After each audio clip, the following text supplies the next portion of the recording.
नमस्कार. नवीन ब्लॉगमध्ये तुमचं खूप खूप मनापासून स्वागत. तर आज आपण बनवणार आहे गणपतीसाठी मोदक. तर बघा मी मैदा घेतलेला आहे, 1 वाटी घेतलेला आहे, दाबून घेतलेला आहे, म्हणजे एकदम असं टॅप करून घेतलेला आहे. तर 1 वाटी मैदा घेतलेला आहे आणि इथं 2 चमचे छोटे छोटे 2 चमचे रवा घेतलेला आहे आणि इथं थोडंसं एकदम चुटकीभर असं एवढं एवढं मीठ घेतलेलं आहे. तर ते टाकून घेऊया आणि मिक्स करून घेऊया.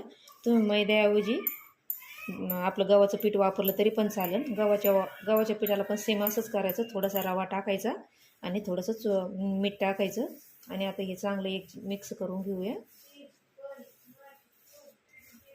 तर बघा आता हे आपण छानपैकी मिक्स करून घेतलेलं आहे.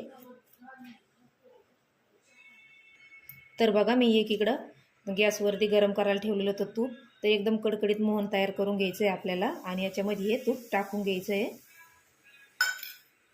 आणि आता हे मिक्स करून घ्यायचं आहे. कारण हे गरम आहे त्याच्यामुळे आता आपण हे चमच्याने हाताने असं हे करून घेऊया. चटका बसू शकतो त्याच्यामुळे आपण हे चमच्यानेच मिक्स करूया आणि मग थोडंसं थंड झालं का हाताने एकजीव करून घेऊया याला सगळं.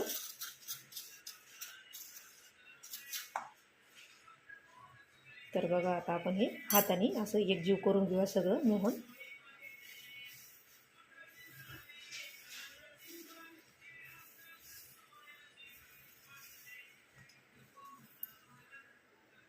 तर बघा आपण हे ना मोहन सगळ्या ह्याच्यात मिक्स करून घेतलं आहे आणि मी ते थोडंसं तूप राहिलेलं होतं ते पण टाकून घेतलं होतं. तर हे बघा आपलंवालं मिश्रण असं तयार झालं पाहिजे, म्हणजे हातात असा आपला गोळा बनला पाहिजे. आणि गव्हाचं पण पिठाचं आपण घेतलं तर त्याचं पण सेम असंच झालं पाहिजे. असं मोहन टाकायचं आहे आपल्याला याच्यामध्ये. तर हे बघा एकदम आता आपल्यावाली ही मस्त पद्धत झालेली आहे. तर आता आपण याच्यामध्ये थोडं थोडं पाणी टाकून याच्यावाला पीठ मळतो तसा गोळा बनवून घ्यायचा आहे. साधं पाणी आहे. तर आता आपण याचा गोळा बनवून घेऊया.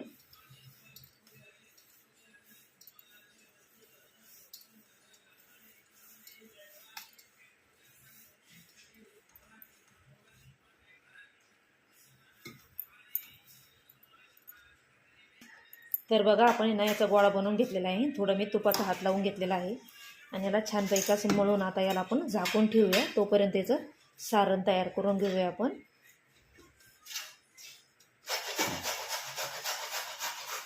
तर हे बघा छानपैकी मस्त झालेलं आहे. तर आपण आता याला झाकून ठेवूया. तोपर्यंत सारणासाठी सामान काढून घेऊया. तर बघा सारण बनवण्यासाठी मी इथं खोबरं किसून घेतलेलं आहे, जे घरचं असतं तेच खोबरं किसून घेतलेलं आहे. तर दाबून मी 1 वाटी घेतलेली आहे. इथं घेतलेला आहे काजू बदाम थोडं थोडं घेतलेलं आहे कुटून. इथं घेतलेला आहे थोडासा पिस्ता, तो पण कुटून घेतलेला आहे. इथं घेतलेली आहे विलायची पावडर. तर तुम्हाला टाकायचं असलं तर टाका, काजू बदाम नाही टाकलं तरी पण चालतं. इथं घेतलेलं आहे 1 वाटी गूळ घेतलेला आहे. गूळ तुम्हाला तुमच्या आवडीप्रमाणे घेऊ शकता तुम्ही गूळ. तर चला सुरुवात करूया. तर बघा मी इथं कढई ठेवून घेतलेली आहे. तर आपल्याला हे खोबरं याच्यामध्ये टाकून घ्यायचं आहे आणि याला चांगलं भाजून घ्यायचं आहे. आणि कमी गॅस करायचा आहे, फुल गॅस नाही करायचा आहे आपल्याला. तर याला सारखं हलवत राहायचं आहे. तुम्हाला विकतचं खोबरं आणायचं असलं तर विकतचं खोबरं पण आणू शकता. तर मी घरचंच खोबरं घेतलेलं आहे.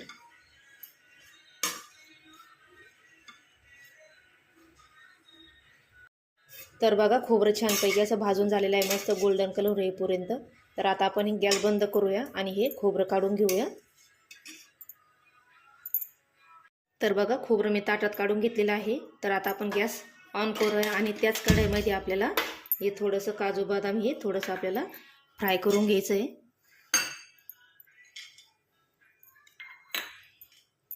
तर तुम्हाला याच्यामध्ये मनुके वगैरे पण टाकायचं असलं तर तुम्ही टाकू शकता. तरी हलका आपण असं याच्यात गरम करून घेऊया.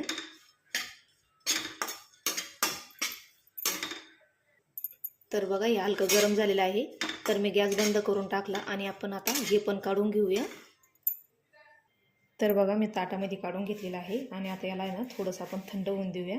म्हणजे थंड झालं का याचा असा हाताने असा चुरा होईल. तर हे बघा असा. तर आपण याला थोडंसं थंड होऊन देऊया.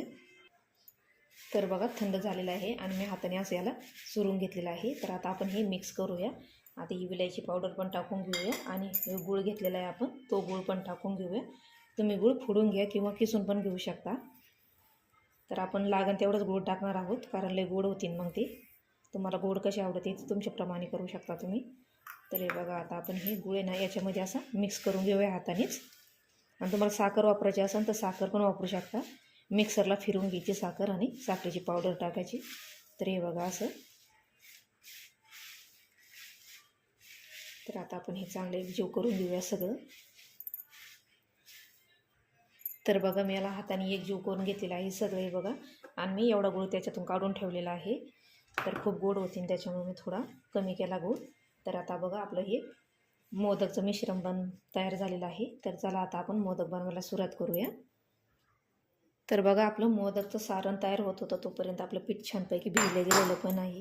तर आपण याला अजून हाताने थोडंसं अजून मळून घेऊया. एकदम छानपैकी मस्त भिजलं गेलेलं आहे आपलं पीठ. तर हे बघा.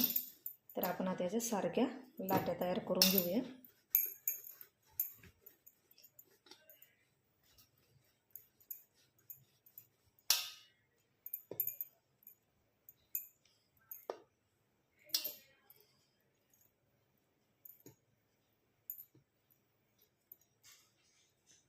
मोठी छोटी मोठी तुम्ही तुमच्या आवडीप्रमाणे करा.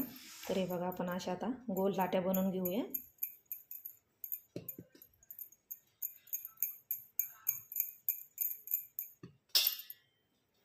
तर बघा मी थोडे लाट्या बनवून घेतल्या आणि बाकीचं पीठ मी झाकून ठेवलेलं आहे. तर आपण घेऊया आता पोळपाट लाटणं. तर बघा मी पोळपाट लाटणं घेतलेलं आहे. तर आपण आता एक उंडा घेऊया आणि थोडंसं त्याला मैद्याचं पीठ लावूया. तर असं आपल्याला लाटून घ्यायचं आहे आपण जशी पुरी लाटतो तसं. तर हे बघा आपण असं गोल लाटून घेऊया.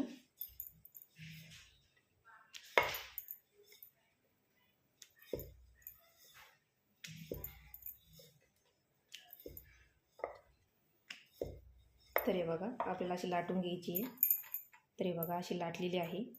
तर आता आपल्याला काय करायचं असं खोल हातामध्ये अशी ठेवून घ्यायची आहे आणि याला असं या हाताने असं चिमटीमध्ये असं दाबायचं आहे. तर हे बघा असं खालून वरती दाबीत यायचं आहे आपल्याला. तर हे बघा असं जवळजवळ आपल्याला याच्यावाल्या अशी घडी पाडून घ्यायची आहे. तर हे बघा असं.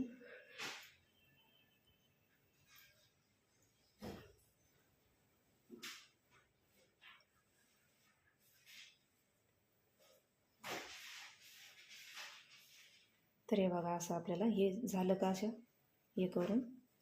तर आपल्याला याच्यामध्ये भरून घ्यायचं आहे आता सारण. तर हे बघा आपण आता हे सारण भरून घेतलेलं आहे. सारणाचं आपल्याला हाताने सवान करून घ्यायचं आहे.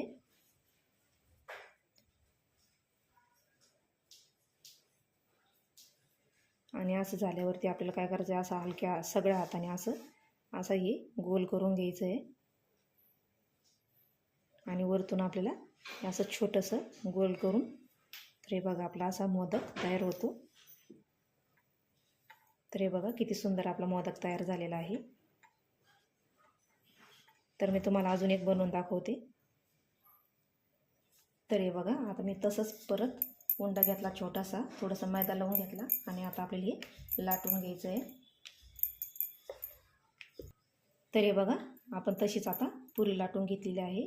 आता सेम तसंच आपल्याला अशा याच्या घड्या पाडून घ्यायच्या आहे शेजारी शेजारी.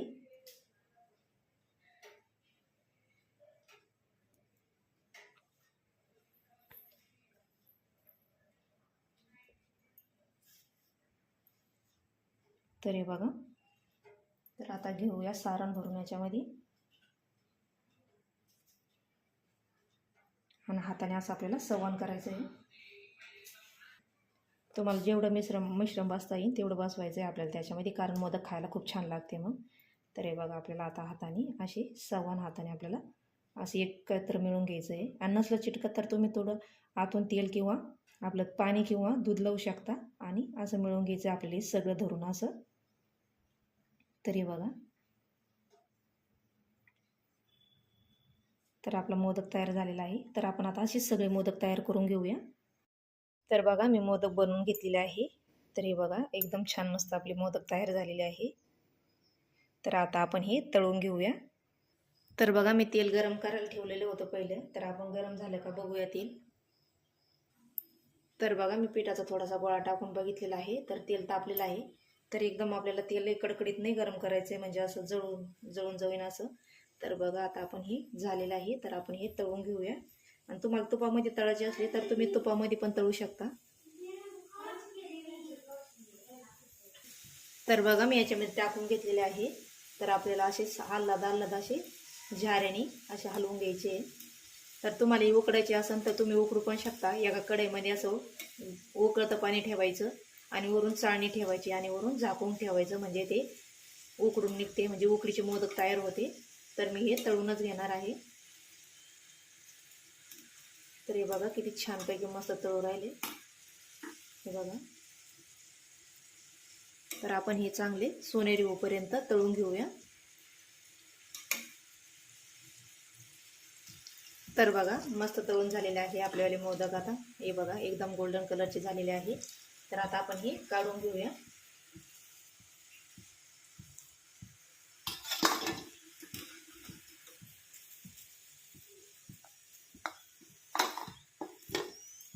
बाकीचे उरलेले पण आपण आता तळून घेऊया.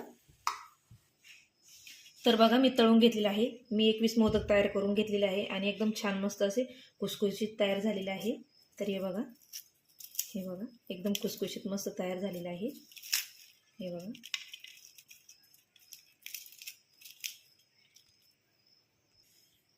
तर बघा आपले मोदक तयार झालेले आहे. आणि तर तुम्ही ना आता चतुर्थी पण येते आणि किंवा गणेश जयंतीला पण करतो आपण मोदक.